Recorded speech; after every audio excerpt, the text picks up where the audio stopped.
ሰላም ሰላም፣ እኔ እጸገነት ብርሃኔ ነኝ። ከዚህኛው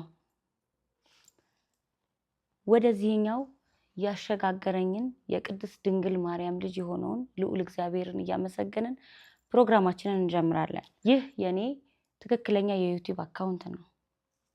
ከዚህ በፊት በአንቂ አንደበቶች ወይም በንቁ ብሮድካስት ታሪኬን አጋርቼ ነበር፣ ከአንድ ወር ከቀናት በፊት ማለት ነው። አሁን ላይ ደግሞ በአንድ ወር የተወሰኑ ቀናት እግዚአብሔር ድንቅ ነገር አድርጎልኝ በህይወቴ ደስ በሚል በሚያስደስት በሚያስደንቅ ሁኔታ ታሪኬ ተቀይሮ ይሄንን ነገር ለእናንተ ለማካፈል መጥቻለሁ። አብራችሁኝ ቆዩ።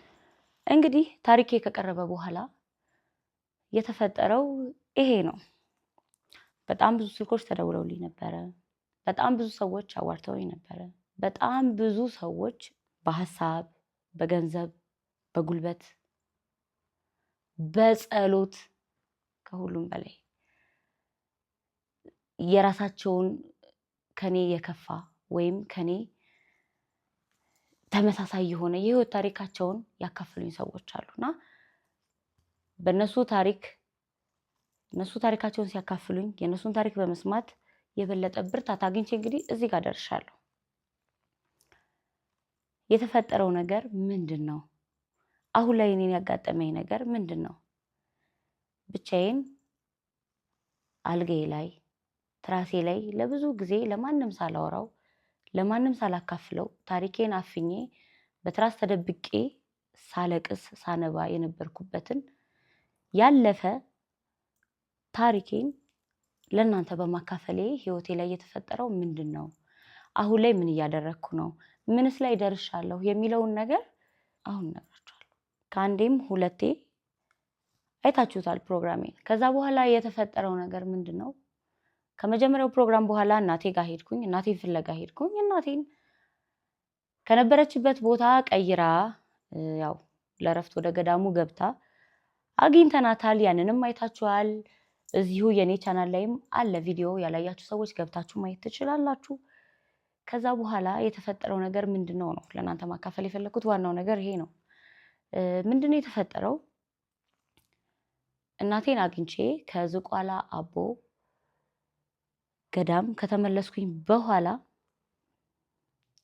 ከኔ ፕሮግራም ማለት የኔን ፕሮግራም ካቀረበልኝ የኔን ህይወት ታሪክ ካካፈለልኝ ከፍጹም ጋር ስትመለሽና ወደ ስራ ለመግባት ስታስቢ ደውይልኝ፣ አሳውቂኝ፣ አግዝሻለሁ፣ የኔ ልጆችም የኔ ቤተሰቦችም ያግዙሻል ብሎኝ ነበርና እንዳለኝ እኔም ደወልኩለት። ቀጥታ ወደ ስራ መግባት ስለምፈልግ ከነበረኝ የስራ ጉጉት ከነበረኝ ራስን የመቻል ከነበረኝ አንድ ስቴፕ ሁለት ስቴፕ ሶስት ስቴፕ ወደፊት የመራመድ ፍላጎት የተነሳ ደውዬለት ነበረ።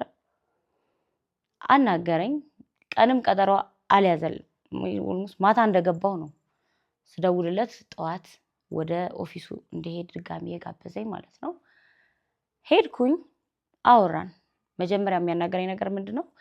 አሁን ላይ ያሉት የፀጉር ቤት እቃዎች ዋጋቸው፣ አይነታቸው፣ ብራንዳቸው፣ ኦሪጂናልና ፌኩ እንዴት እንደሚለይ በምን እንደምለየው ተጠንቅቄ መግዛት እንዳለብኝ ሁሉም ነገር ከጎኔ አብሮኝ እንደሚቆም ቤትም የተለያዩ ሰፈሮች ላይ ሂደን መጠየቅ እንዳለብን አንድ ቦታ አይቶ ቶሎ መወሰን ሳይሆን የተለያዩ ቦታዎች ላይ አይተን ቆንጆ የህዝብ ሎኬሽን ያለባቸው ቦታዎች፣ ቆንጆ ነዋሪ ያለባቸው ቦታዎች፣ ወቅታዊ ስራ ብቻ ሳይሆን ዘላቂ የሆነ የስራ እንቅስቃሴ ያለበትን አካባቢ እንድንፈልግ መከረኝ፣ ነገረኝ፣ ዘከረኝ። በዚህ አጋጣሚ እግዚአብሔር ያክብርልኝ። ከዛም እንግዲህ የተጀመረው ቀጥታ ቤት መፈለግ ነው። ሰላም፣ እንዴት ናችሁ? እጸገነት እጸገነት አጠገቤ ያለች። አሁን ሁላችንም በጉጉት እየጠበቅን ያለነው የጸገነትን ፀጉር ቤት መከፈት ነው። እኔ ራሴ ፀጉሬን እያሳደኩ ልተኮስ ሰው ጋር አሁን ቤት ልንፈልግ ነው። በጋራ ማየት አለብን። ቆንጆ ቤት መሆን አለበት፣ አክሰሰብል መሆን አለበት፣ ጥሩ ቦታ መሆን አለበት። ከዚህ ሁሉ ታሪክ በኋላ የሚከፈተው ፀጉር ቤት ራሱ ታሪካዊ ስለሆነ እኔም ጭምር ተሳትፌ እየፈለግን ያለ ነው። አሁን ፀጉር ቤት ልንፈልግ ልንሄድ ነው። ከዛ ፕሮሰሱን ታዩታላችሁ። በምን አይነት ሁኔታ ፀጉር ቤቱ ተገኘ ተከፈተ የሚለውን እንግዲህ ለእናንተ እናደርሳለን ማለት ነው። ፀገን ዝግጁ ነሽ? በጣም ዝግጁ። ቤት መፈለጋችን ይኸው እንዲህ ባለ ሁኔታ ተጀምሯል።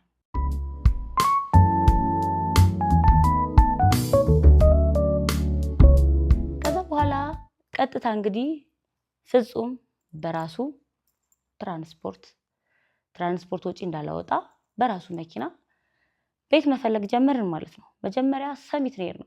ሰሚት ሄድን። ወደ 3 ቤቶች አየን።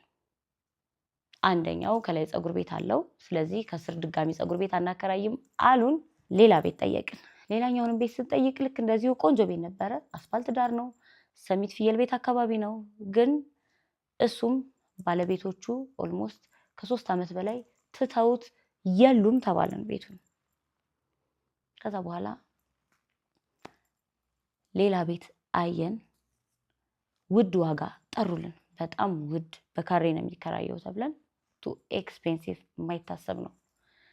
ስለዚህ ጉዟችንን ወዴት አደረግን ማለት ነው? ወደ ሀያት 49 መሄድ ጀመርን ማለት ነው። ሀያት 49 ሄደን አየን።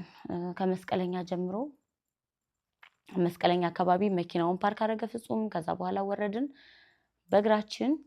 ፕሌይስቴሽን እና ፑል ቤት የነበረ ቆንጆ ቤት አገኘን። እንደምታዩት አየሁት፣ ደስ አለኝ። በጣም ደስ ይላል። ብራይት የሆነ ሰፊ ቦታ ነው። በቃ በጣም ነው የወደድኩት። ፍጹምም ደስ አለው። ቆንጆ ቦታ ነው። ሞር ለሎኬሽን ለምልክት ይመቻል። ምክንያቱም ፍቅሬ ኩንስፓኛ ፊት ለፊቱ ስላለ ማለት ነው። ወደድ ነው ግን ባለቤቱን ማግኘት አልቻልንም። ስልኩን አያነሳም። ደላላው የቀነ ቀጠሮ ፊት ለፊት ነገሮችን አይተን እንዳንጨርስ እንዳናወራ ያው እደውልለትና ለባለቤቱ ምናምን ታውቁታላችሁ በደላላ ያላለፈ ሰው ስለሌለ በተለያየ የላይፍ እንትን ማለት ነው። ያ ነገር ተፈጠረ። አሁንም ኢነርጂ ፉል ነው። እኔ እንደውም ቤት መፈለጉ ላይ ብዙ ነገሮች ዙሮ ማየቱ ላይ ውሸት ምን ያደርጋል ደካማ ነኝ። ከዚህ በፊትም የራሴን ነገር እንትን ለማድረግ አርጌውም አላቅም። የራሴን ቤት ለመክፈትም ሆነ የራሴን ሁኔታ አላቅም። ከደላላ ጋር ረጅም እንደዚህ ጉዞ አርጌ አላቅም። ፍጹም ግን እንደምታዩት በዛኛው ሳይድ ቢሆን በዚህ በኩል ቢሆን እንዲህ ቢሆን እንዲያ ቢሆን እያለ በጣም በቃ ኤነርጂ ፉል ነበረ። መስቀለኛ አካባቢ ዘው ሀያት 49 ኮንዶሚኒየም አገኘን። ገብተን አየን። ትንሽ ቢያስጠብቀንም ባለቤቱ መጣ። አየነው፣ ዋጋ ተነጋገርን፣ ተከራከርን፣ ተጨቃጨቅን። አልወሰንም፣ እንደውላለን በይ ብሎኝ ወጣን። ከዛ በኋላ ከወጣን በኋላ ምንድነው የተፈጠረው? እየመሸ ነበረ። እንግዲህ እንደነገርኳችሁ እነዚህን ሁሉ እንትኖች ስናየው የተገናኘነው 5 ሰዓት ምናምን በኋላ ስለነበረ ከፍጹም ጋር ሰዓት መሸ። አንድ የቤት ስራ ሰጠኝና ፍጹም በሰላም ደናደሪ ደናደር ተባብለን ወደ የቤታችን ተበታተንን ማለት ነው። የሰጠኝ የቤት ስራ ምንድነው? የፀጉር ቤት የሚያስፈልጉኝን እቃዎችን ያውቃቸዋለሁ፣ ግን ዋጋቸው የእያንዳንዱ ያለበትን ሁኔታ አላቅም። ቀን በቀን የዋጋ ጭማሪ ስላለ እያንዳንዱ ነገር ላይ ያለበት ሁኔታ ስለማላቅ መርካቶ ሂጄ የፀጉር ቤት እቃ አካፋፋዮች ጋር በስነ ስርዓት ለብዛት ሙሉ እቃ መሆኑን ነግሬ ያሉትን እቃዎች ዋጋ ዝርዝር አጣርቼ ምን ያክል ብር እንደሚያስወጣን ምን ያክል ብር እንደሚያስፈልገን ሰዎች የላኩት የረዱንን ቃል የገቡንን አስበን ምን ያክል ያለውን ነገር ለማመቻቸት የቤት ስራ ሰጥቶኝ ፍጹም ተለየኝ ማለት ነው። እኔም በጠዋት ተነሳሁኝና እንደምታዩት ወደ መርካቶ ሄድኩኝ ማለት ነው። መርካቶ ገባው፣ አየን፣ እቃ ጠየቅኩ፣ ዋጋ እየጻፍኩ ነበር። እያንዳንዱን ዋጋ እየወጣልኝ እየጻፍኩኝ ነበረ። ምክንያቱም ወረቀት የያዘው ነገር ጥሩ ስለሆነ ማለት ነው። ከዛ በኋላ እንግዲህ ምን የተፈጠረው እዛው መርካቶ እያለሁ ፍጹም ደወለልኝ። አወራና ያወራነው ወሬ ምንድነው? ሄሎ ፀገነት እንደምን አደርሽ እንደምን አለሽ አለኝ። ደህና ነኝ አልኩት። የት ነሽ አለኝ። መርካቶ። በጣም ጎበዝ። ስጨርሺ ቀጥታ መገናኛ ደራርቱ ህንፃ ጋር ሆነሽ ደውይልኝ አለኝ። እሺ አልኩ። እስኪ አዲስ ነገር አለ። እንቅልፍ አልወሰደኝም። ሳስብ ነው ያደርኩት። አዲስ ነገር አለ ደውይልኝ አለኝ። ደስ አለኝ። ከዛ በኋላ እንግዲህ ጓጓው። ኦልሞስት ተጽፎ ነበረ። ወደ 3-4 ቤት ቼክ አድርገን ነበር ያለውን የፀጉር ቤት እቃ ዋጋ። በጣም ስለቸኮልኩኝ ምን አዲስ ነገር ተገኝቶ ነው ብዬ በጣም ጉጉት ላይ ስለነበርኩኝ በቃ ሌላ ቤት ራሱ ቼክ ሳናረግ ፍጹም ወዳለበት ወደ መገናኛ መጣን ማለት ነው። መገናኛ መጥቼ ደራርቱ ህንፃ ጋር ሆኜ ስደውልለት ወደ 24 የሚያስወርድ አስፓልት አለ፣ በዛ ጋ ነኝ ገቢዎች ሚኒስቴር አካባቢ አለኝ። ገቢዎች ሚኒስቴር በሩ ጋር ሆኜ ደወልኩለት። እዛው መኪናውን ፓርክ አድርገው እየጠበቀኝ ነበር። ተገናኘን። ከተገናኘን በኋላ የተፈጠረው ምንድነው? ፍጹም ቀድሞኝ ገብቶ እዛ ሰፈር ላይ ገብቶ ወደ 4-5 ቤቶች አይቶ ነበር ከደላሎች ጋር። ምክንያቱም 2 ኮንዶሚኒየም ነው ያለው አለኝ ሳገኘው። እንደምታየው በዚህ በኩል ቱሪስት ኮንዶሚኒየም አለ፣ በዛ በኩል የንግድ ምግብ ምናምን እንትን አለ አለኝ እና 2 ኮንዶሚኒየሞች 40-60ዎች መሀል ላይ ያለ ሰፈር ነው። እያንዳንዱ ከአንደኛው ከ12 ፍሎር በላይ ነው ያለው። አሁን እኔ ደግሞ ስራ ያገኘሁበት ቦታ ከ18 ፍሎር በላይ ነው ነዋሪ ያለው እያንዳንዱ ብሎክ ማለት ነው።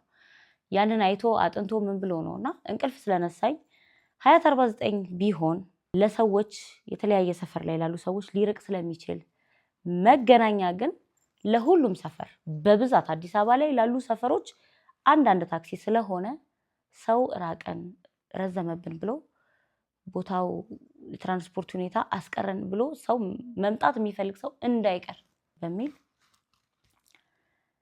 ይሄን ቦታ ሲፈልግ እንደቆየ ነገረኝ። እኔም በጣም ደስ አለኝ። አልጠበቅኩም፣ አስቤውም አላውቅም።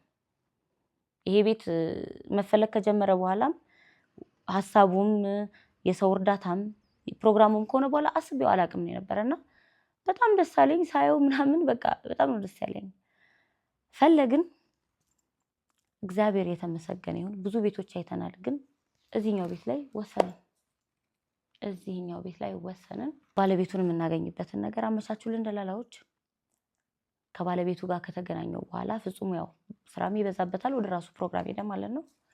ከባለቤቱ ጋር ተገናኘን። ከዛ በኋላ አወራን፣ ብዙ ነገሮችን ዲል አረግን እና እግዚአብሔር ከኔ ጋር ነው እስካሁን ድረስ። በቃ ከዚህ ፕሮግራም በኋላ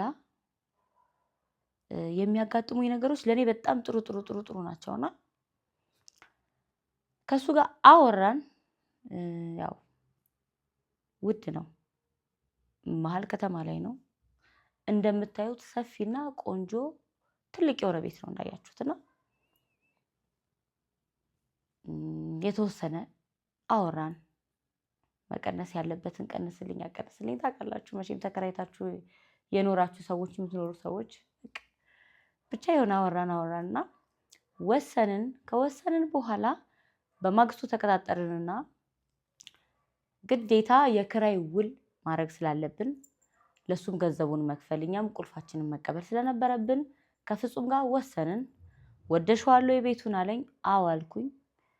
ቤቱ ከተመቸሽ ከወደድሽው ስራ ልትሰሪበት ትችያለሽ፣ ሎኬሽኑ ቆንጆ ቦታ ነው አለኝ። እኔም አምኜበት ደስ ብሎኝ በፍጹም ተመስሎ እግዚአብሔር ከጎኔ ሆኖ ስለረዳኝ ደስ ብሎኝ የቤት ኪራዩ ተከፈለ፣ ውል ተያዘ፣ ቁልፌን ተቀበልኩ፣ ተረከብኩ፣ የውል ወረቀቴን ያዝኩ በደስታ። ብዙ ሰዎች ስጠይቁኝ ስለነበረ በስልክ እየደወላችሁ ምን ላይ ደረሰ፣ ፀጉር ቤቱ እንዴት ነው፣ መቼ ነው የሚከፈተው፣ ሲከፈት ንገሪን፣ መጠን እንሰራለን። ብዙ አይነት አስተያየት፣ ሀሳብ፣ ምክር፣ ብዙ ደውል፣ ጥያቄ ስለነበረ በቲክቶክ ይፋ አድርጌ ነበር። ይሄን በመሰለ መልኩ ማለት ነው ቤት ተከራይቻለሁ። ደስታዬ ደስታችሁ የሆናችሁ ሰዎች እንኳን ደስ አላችሁ። ምክንያቱም እኔ በጣም ደስ ብሎኛል። የፀጉር ቤቱን እንግዲህ የሴቶች ፀጉር ቤት ለመክፈት የፀጉር ቤቱን ቤት ተከራይቻለሁ። በቲክቶክ ይፋ አድርጌ ነበር። ይሄን በመሰለ መልኩ ማለት ነው እና በጣም ደስ የሚል ነገር ነው የነበረው። ከዛ በኋላ እንግዲህ የተፈጠረው ቤተሰቦቼ ምንድነው ቤቱ እንደምታዩት ቀለሙ ደስ አይልም። ቤቱን አጨልሞት ነበረ። ከዛ በኋላ እንግዲህ የቲክቶክ ቤት ተከራይቻለሁ የሚል ቪዲዮ ከሰራው በኋላ አብሬ ጥሪ አቅርቤ ነበረ። ኢንተሪየር ዲዛይን ለሚሰሩ ዲዛይነሮች፣ ባለሙያዎች፣ ማቴሪያል ያላቸው ማገዝ የሚችሉ ሰዎች ጥሪ አቅርቤ ነበረ። የኢንተሪየር ዲዛይን ባለሙያዎች የሆናችሁ ሰዎች እንድታግዙኝ ይፈልጋለሁ። ኢቭን ሙሉውን እንኳን ባይሆን በፐርሰንት ማድረግ ያለብኝን ማስታወቂያ መስራት ያለብኝም ነገር ኑሮ እንትን እንድትሉልኝ ይፈልጋለሁ። ግን ማንም ሰው ሊረዳኝ አልቻለም ወይም አልረዳኝም በዚህ መንገድ ማለት ነው። እና አንዳንድ የኢንተሪየር ዲዛይነር ባለሙያዎችን በቲክቶክም በግልም እንዲህ ሰው በሰውም ሄጄ ሳናግር ስጠይቅ የሚጠይቁት ዋጋ በጣም ያስደነግጥ ነበር። በጣም የሚያስደነግጥ ዋጋ ነው የሚነግሩኝ። ማለት እኔ ማንም ሁኜ አይደለም እንደዚህ እያልኩኝ ያለሁት፣ ግን ያጋጠመኝ ነገር ፈተና ይሄ ቤት ለመከራየትም ሆነ ኢንተሪየር ዲዛይን ለማናገርም ሆነ ስራ ለመስራትም ሆነ የብዙ ደጋግ ኢትዮጵያውያንና ኤርትራውያን ልብና እጅ ነው ለዚህ አብቅቶኝም የተንቀሳቀስኩትና የሚጠይቁት ዋጋ በጣም ያስደነግጥ ነበር። በዚህ አጋጣሚ ማለት ነው ከ370 ሺህ ብር እስከ 450 ሺህ ብር ነው ሲጠይቁኝ የነበረውና ያንን ብር እኔ ለዛውዬ በምኔ ነው የፀጉር ቤት እቃስ አሟልቼ ስራ የምጀምረው የሚለው ነገር በጣም ያሳስብ ያስጨንቅ ነበር በሰዓቱ። ማውራቱና መኖሩ በዚህ አጋጣሚ በጣም ልዩነት አለው ቤተሰቦቼ። በጣም እንግዲህ ወሰንኩኝ። ደፋርና ጭስ መውጫ ያጣም ይላል ትልቅ ሰው ሲተርትና በድፍረት ነው በቃ ዝም ብዬ ወሰንኩኝ። በቃ እኔ እዚህ ጋር እንደዚህ ቢሆን አስብኩ። በየትኛውም እንትኔም አልተማርኩም። ታሪኬን ታውቃላችሁ። የትኛውም ዲዛይነርም አይደለሁም ወይ ደግሞ እንደዚህ የቀለም እንትን ባለሙያም አይደለሁም። በቃ ይሄ ቤት የማስዋብ እንትን ላይ የተማርኩት የወሰድኩት ኮርስ የተመረኩበት ነገር የለም። ግን እግዚአብሔር ከኔ ጋር ስለሆነ እመቤቴ ቅድስት ድንግል ማርያም ከኔ ጋር ስለሆነች ነው እንጂ ይሄ በኔ አይምሮ በኔ አቅም እንደ ሴት በኔ አቅም በኔ አይምሮ በኔ የእውቀትና የትምህርት ደረጃ የሚሰራ አልነበረም። ግን በቃ የቀለሙ እንዲህ ቢሆን ከሴት ከለር ጋር ይሄዳል። መስታወቱ እዚህ ጋር ቢቀመጥ፣ ካስኩ እዚህ ጋር ቢቀመጥ ከዛ ጥግ ጀምሮ እስከዚህ የካስክ ቦታ ነው የሚሆነው ማለት ነው። አራቱም ካስክ ይሆናል። እዚህ ጋር 4 ካስክ ይሆናል እያልኩት ነበረ። ካሜራማን እያወራሁት ነበር። እዚህ ጋር 4 ካስክ ይሆናል። እዚህ ጋር ወንበሮች ይሆናሉ። እዚህ ጋር 3 መስታወት ቢሆን፣ እዚህ ጋር 1 መስታወት ቢሆን እያወራሁ ነበር እና አብረን ነው ስንሰራ የነበረው እንደ ባለሙያ፣ የቀለም ባለሙያ፣ የጣውላ ባለሙያ፣ የፈርኒቸር ባለሙያዎች ማለት ነው። ባለሙያዎች ገብተውበታል። በትዕዛዝና በሂሳብ ሰርተውታል እንደ ባለሙያ ማለት ነው። በተረፈ ግን ሲሰሩ አብሬ ነው ስሰራ የነበረው። ቀለም ሲቀባን ስፈቀፍቅ የሆነ ነገር ሳደርግ እንዲህ ከዚህ በኋላ ራሱ የሆነ ሌላ የሚሰራ ቤት ቢኖር በጣም በሚገርም ሁኔታ በቃ ጎበዙኛለሁ። የምር በጣም ኤክስፒሪየንስ ነው ያደረኩት። ከምታስቡት በላይ ቆንጆ የሆነ ልምድ ነው የወሰድኩት። በቃ እና በጣም ኢነርጂ ፉል ሆኜ እግዚአብሔር ብርታቱን ሰጥቶኝ በደንብ አብሬ ከስር የሚሰራው ነገር ስሰራ ስናጸዳ ምን ስንል ነበር። ቀለም ስቀባ በቃ ማለት ግዴት መግዛት ማቅረቡ ምናምን እንዳለ ሆኖ እኔ እንጃ ጉጉቱ አለ አይደለ ስራ ለመጀመር በቃ በሁለት እግሬ ቆሜ ለመራመድ ካለኝ ጉጉት የተነሳ ማለት ነው። ቀለም ሲቀባም ስሞክራለሁ። የሚቀጠቅጥ ነገር ካለ የሚመታም በቃ ማለት በጣም በምችለው አቅም ስፍጨረጨር ነው የነበረው። ከባለሙያዎቹ ውጪ ደግሞ የኔ የምላቸው ቤተሰቦቼ እህት ወንድሞቼ የሆኑ ጓደኞቼ በደንብ ነው ሲያግዙኝ የነበረው። በደንብ እንደምታዩ ቪዲዮ ላይ እንደሚታየው በደንብ ነው ሲያግዙኝ የነበረውና በዚህ አጋጣሚ እግዚአብሔር እናንተን ያሰንብትልኝ። በጣም ነው የማመሰግነውና ቆንጆ ነበረ። ከዛ በኋላ እንግዲህ ቀለሙ በምታዩት መልኩ አልቋል ማለት ነው። ቀለሙ እንደዚህ ቆንጆ አድርገን ተባብረን ፈቅፍቀን የሚሆን ምን ብለን ለቅልቀንም ቀብተንም በሚገርም ሁኔታ እንደዚህ አይነት ሉክ አምጥቷል። እኔ በጣም ነው የገረመኝ እውነት ቤቱ ዴምኔት የተቀየረው በቃ አዲስ ቤት የተሰራ ነው የሚመስለው እንጂ ቀለም የተቀየረ አይመስልምና አሳፋው። የኔ የቀለም ምርጫ የገረመኝ አሳፋው የቤቱን እንትን። እንዲሁም ሰፊ ቤት ነው፣ ቆንጆ ቤት ነው። እግዚአብሔር ይመስገን። የበለጠ ደግሞ የቀለሙ ሁኔታ ቤቱን አጋነነውና በጣም ደስ ብሎኛል። እንግዲህ ከቀለሙ በኋላ ቀጥታ ወደ ምንድን ነው የሄድኩት ማለት ነው? የፈርኒቸር ባለሙያ ወይም የጣውላ ሰራተኛዎች በውቅ በሰው አነጋግሬ ነበርና እነሱ መጣው እንደምታዩት ስራ ጀመሩ። በጣም ጥሩ ልጆች ነው ደግሞ ያጋጠሙኝም የሰሩልኝም። እግዚአብሔር ያክብርልኝ። በጣም ነው የማመሰግነው። በዚህ አጋጣሚ ቆንጆ ነገር ነው የሰሩልኝ። ይሄ የእንጨት ስራ የጣውላ ስራ ክርስቲያኖች ታውቁታላችሁ። ኢየሱስ ክርስቶስ ወደዚች ምድር እኛን ለማዳን መጥቶ በነበረበት ሰዓት ሲሰራው የነበረ የሰራው ያደገ በጣም የተከበረና ድንቅ ሙያ ነውና በጣም ቆንጆ አድርገው ነበር የሰሩልኝ። እኔ አልጠበቅኩም። በቃ ቀለል ያለ እቃውን ብዙ ቦታ ይዞ ማያጨናንቅ ምናምን በጣም በምፈልገውና በመወደው ሁኔታ ነው የሰሩልኝ። በጣም ደስ ብሎኛል።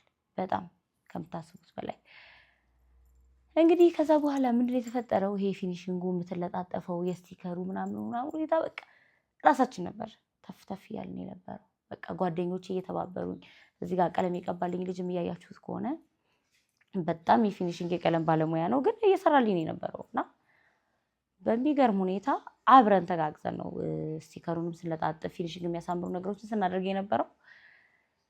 እንግዲህ ከዛ በኋላ ምንድነው የተፈጠረው? እቃ መግዛት ያስኩኝ። በቃ ከማስዋቡ በላይ ብሩ አስደነገጠኝ። በቃ ማለት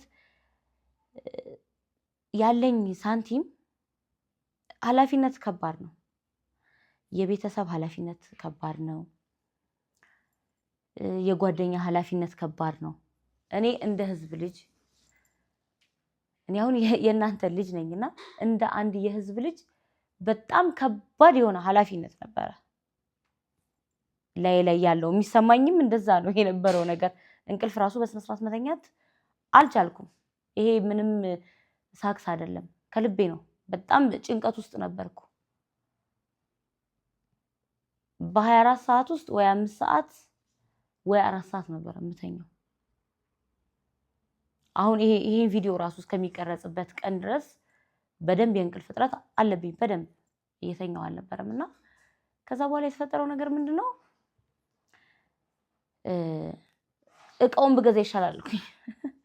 እቃውን ገዝቼ ቶሎ ወደ ስራ የሚገባበትን ነገር፣ ምክንያቱም እቃዎቹን ስንጠይቅ በጣም ውድ ነው የሆኑት። ስለዚህ በኋላ ላይ ያው የእቃ እንትን ቢኖር ችግር ነው። ገንዘቡ ደግሞ እቃውን ባይሞላልኝ ቢያንስ ካስኩንና አንዳንድ ነገሩን እንትን ባይል የሚለው ነገር ትንሽ እንትን አለኝ። ምክንያቱም የፀጉር ቤት ቃል የገቡልኝ ሰዎችን በቃላቸው መሰረት አንዳንድ ማሽኖችን ልከውልኛል። ከዛ በኋላ ደግሞ በቀረጥ በተለያየ እንትን ምክንያት ኦቨር ስለሚሆን እኔ ከዚህ ማውጫው ብሩ በቃ እንዲህ ሊገዛ ይችላል ያሉትን ገንዘብ ነበረ የላኩልኝ ማለት ነው። ስለዚህ ያለው አማራጭ ምንድነው? እቃውን ቶሎ መግዛት በጣም ወሳኙና አንገብጋቢው ነገር መስሎ ስለታየኝ እቃውን ለመግዛት ወደ መርካቶ ሄድን። መርካቶ እቃውን ስንጠይቅ ማለት ነው ዋጋው እኔ ተመቸኝ ዋጋው ነው ያለው። እኔን ያስደነገጠኝ ዋጋው ነው። ቤተሰብ የእውነት በጣም ማለት ለውጥ ነበር የጠየቅንበትና ልንገዛ የሄድንበት ቀናት ልዩነት ቆንጆ የሆነ ብር ለውጥ ነበረውና በጣም ያስደነግጥ ነበረ። እና ያለውን ነገር አየን፣ ጠየቅን። ሰላም ቤተሰቦቼ እንዴት ናችሁ? አሁን የምገኘው መርካቶ ነው፣ ድር ተራ ህንፃ። የፀጉር ቤት እቃ ለመግዛት መተናል። በጣም ውድ ነው ዋጋው፣ በጣም የሚያሳብደው የምር። ከቀረጻ በፊት የጠየቅነው ዋጋና ከቀረጻ በኋላ ያለው የዋጋ ልዩነት የሚገርም ነው። እየገዛን ያለነው እንግዲህ ያለውን ፋይናል እናሳያችኋለን። አብራችሁ ቆዩ። እንደገና እንደ አዲስ ጠየቅን። ያለፋ ነበር። ኦልሞስት ጠዋት ገብተን ማታ ነው የወጣነው። ወደ 11 ሰዓት ተኩል አካባቢ ጠዋት 3 ሰዓት ገብተን ተከራክረንም ጠይቀንም ገዝተንም አስጭነንም ጨርሰን ወደ ፀጉር ቤታችን እቃችንን ይዘን ገባን ማለት ነው። የፀጉር ቤት ሙሉ እቃ ይዘን ገባን። ለፀጉር የሚሆን ሙሉ ማቴሪያል ለፀጉርና ለጥፍር የሚሆኑ ነገሮች በቃ በአጠቃላይ የቤዲኩር ምናምን ነገሮች ለቅቤ ስቲም የሚሆኑ ነገሮች ለፊት ስቲም የሚሆኑ ነገሮች በቃ አንድን የውበት ሳሎን ነው የሚያስብሉ ነገሮችን ገዝተን ገባን ማለት ነው። እና ገዝተን ከገባን በኋላ የተፈጠረው ነገር ምንድነው? እያንዳንዱ ኤሌክትሮኒክስ እቃዎች ብዛት ስለነበረው የገዛነው ነገር እና ከሚታወቁ ሱቆችም ስለሆነ የገዛነው እዛ ቼክ አላረግንም ነበርና እያንዳንዱን ኤሌክትሮኒክስ እቃ ቼክ እያደረግን ነበር። ከካስክ ጀምሮ ፔስትራ ምናምን ፋኖችን በቃ ሁሉንም ነገሮች ሶኬት ላይ ቼክ እያደረግን ፈታተን፣ እንደምታዩት ፈታተን ብራንዳቸውን በደንብ ኦሪጂናል ነው አይደለም የሚለው ነገር ቼክ እያደረግን ነበረ። አመሸን፣ በደንብ አመሸን። በጣም መሽቶ ነው የወጣ ነው። ከዛ በኋላ እንግዲህ ወደ ማሳመር እንሄድ ነው። ቤቱ እንዳያችሁት የፈርኒቸሩ ሁኔታ የቀለሙ ሁኔታ ነው እንጂ ያለቀው እና ይሄ ስቲከር አንዳንድ ነገሮች ነው እንጂ ያለቀው እንደ ውበት ይሄ ቤቱን ፀጉር ቤት ማለት ቤተ ውበት ተብሎ ላይን የሚስብና ማራኪ ካልሆነ መቼም ሰው መቶ ውበት ይሰጠኛል ብሎ ማሰቡም ከባድ ነው። በቃ ውበት ይሆን የሚያደርጉት ውበት ሊጨምሩለት የሚችሉትን ነገር ቤቱን እያሰብኩ ነበርና የመስታወት ቅርጽ ምናምን አውጥቼ መስታወቶች አዝዤ ነበር ራሴ አስቤ ማለት ነው። ከኋላ እንደዚህ ላይት ያላቸው ምናምን ብዬ አያለው ቲክቶክ ላይ የተለያዩ ትላልቅ ፀጉር ቤቶች ላይ ምናምን ማያቸው ነገሮች እንዴት አምጥቼ የተሻለ ነገር እኔ ጋር የተሻለ ነገር ከጎኔ የቆሙትን እነዚህ እንደጋግ ሰዎች እነዚህ እንደጋግ ልብ ያላቸውን ሰዎች እንዴት አስደስታለሁ ማለት ኦነስት የነበረ እውነት የሆነ ህይወቴን እውነታዊ ፍላጎቴን እውነታዊ የወደፊት ምኞቴን ስለሆነ ያጋራሁት በተግባር በደንብ ማሳየትም ስለምፈልግ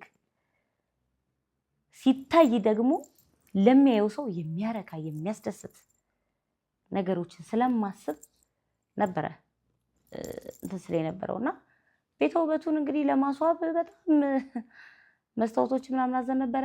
መጣ በቃ ይሄ ስራ ሲሰራ በዚህ አጋጣሚ ማለት ነው ሐሳብ ሊሰጥ ራሱ የሚመጣ ሰው በጣም ጥሩ ነገር ነው በቃ ሲያወራኝ የነበረው። በጣም ጥሩ በቃ ጥሩ ሰዎች ናቸው እስካሁን እያጋጠሙኝ ያሉት። እግዚአብሔር የተመሰገነ ይሁን በዚህ አጋጣሚና ድሪል እንደምታዩት እያስበሳን መስታወት እያስተከልን ነበረ። ከዛ አንዳንድ ዲኮሮች ስናደርግ ነበር። እንደዚህ የኮስሞቲክስ እቃዎች ደግሞ መቼም ልቤ አይሞትም፣ ህልሜ ትልቅ ነው፣ ሐሳቤ በጣም ሩቅ ነው። እግዚአብሔር ያሳካልኝ። በአንድ ነገር መቆም አልፈልግምና በደንብ በቃ በተቻለኝ አቅም የኮስሞቲክስ እቃዎች ከአንዱ አንዳንድ የሆነች ትንሽ ነገር ሲይዝ የተለያዩ ላይክ ሂውማኖችን የሹሩባ ፀጉሮችን ዊጎችን በጣም በቃ ባለኝ አቅም ባለችኝ ሳንቲም እየተራሩስ ገዛዛ ነበረ። ከዛ በኋላ እንግዲህ ፀጉር ቤቱን አስዋብን፣ ሰራን። እንደምታዩት በሚገርም ሁኔታ ካሰብኩት በላይ ምክንያቱም ሰው ከሚያስበው እግዚአብሔር የሚፈጽመው ነገር ስለሚበልጥ ከምታስቡት በላይ ወይም እኔ ካሰብኩትም በላይ በምታዩት መልኩ በጣም ቆንጆና ዘመናዊ የሆነ የሴቶች ፀጉር ቤት ለመክፈት ተዘጋጅቼ ነው ያለሁት። በዚህ አጋጣሚ ወደ ፍጹም ብሮድካስት ላይ እንድቀርብ ወይም የህይወት ታሪኬን ነግሪያት ስለኔ ስታስብ ስትጨነቅ